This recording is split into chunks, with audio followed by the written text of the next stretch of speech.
if you're new to perfume, you might not know what fragrance notes are, perfume notes. And notes are very important because that's what makes up a perfume. So, pretty much, you might have heard of like top notes, middle notes or heart notes, and then base notes. And these are kind of the layers that you will experience in any fragrance, although there are some fragrances that don't have those layers, which are called linear fragrances, but that's a different topic.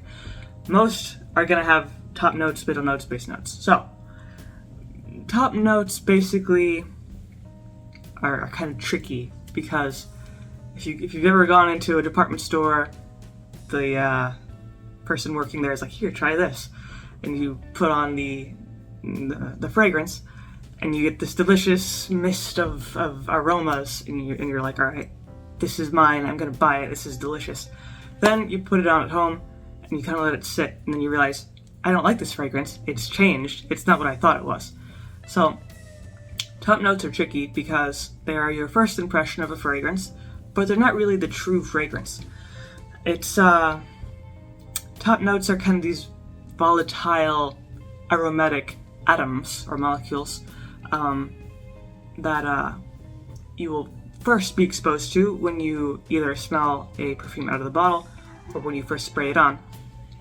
And doing that will give you some certain notes. Usually top notes are relatively light. They might be citrus, florals. You know, it's not, you won't find wood in the top notes, you won't find musk in the top notes, things like that. Usually pretty light, maybe something sweet like fruit notes, things like that.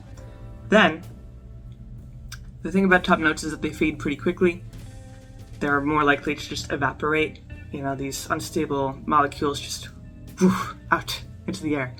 Then, you have the middle notes, also known as heart notes, the body of the perfume, which pretty much kind of kick in right away, right after the top notes, although some take a little bit longer to kick in.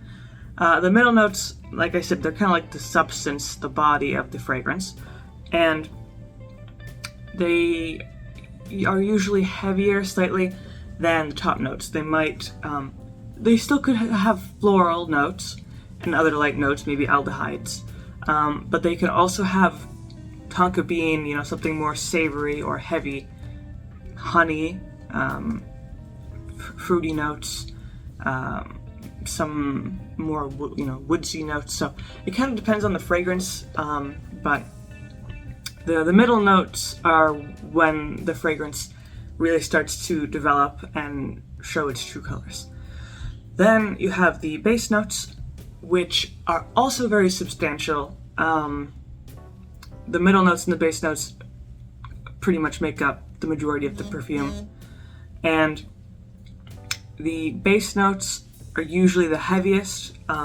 You'll often find musk, woody notes, leather, tobacco notes, anything, civet, animalistic notes, anything that's like heavy, musky, it's gonna be in the base notes. And the base notes are usually the last to develop.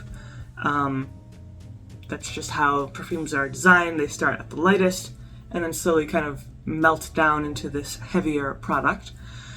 And some perfumes don't have very heavy base notes. Almost all of them have something to ground the perfume. White musk is a light version of musk. Maybe cedar wood, something like that. And then others are obviously heavier with like tobacco or leather, things like that. But in general, base notes help ground the entire perfume. They make sure the top notes aren't too crazy light or sharp or bold, and they balance the middle notes as well. And in general, they're really good for just kind of this equilibrium of the fragrance. And they're also good for letting the fragrance evolve as you wear it. So you put it on, and then at first it might be a very kind of light, floral, sweet perfume, but then as it dries into your skin, the base notes will come out. It might be more musky, animalistic, whatever, depending on the fragrance. So it's kind of important to take into account these notes before you make a decision on a fragrance, because the top notes might fool you, that they might be very citrusy and light and everything. But then after a few minutes or an hour, kind of these middle and base notes will come out, and you'll discover that maybe they have notes that you're not a fan of. Maybe it's too animalistic for you, too musky, and that sort of thing. So my recommendation is that before you buy a fragrance, look it up online, because you can find usually a list of notes that the fragrance is supposed to have, and you can figure out, all right, do I like this note or not? And then you can, narrow down your choices, and it makes it much easier to avoid buying a fragrance that, you accidentally didn't realize that you didn't like. So pretty much never base your fragrance decisions on the top notes, because they are temporary. They're not the body of the perfume. They're just kind of a nice first impression, and before it melts into the middle notes and the base notes. So that's pretty much all I have to say about perfume notes. If you have any opinions about them, you can leave those down in the comments below. If you liked the video, leave a like, maybe subscribe, and I make videos throughout the week, so stick around for those.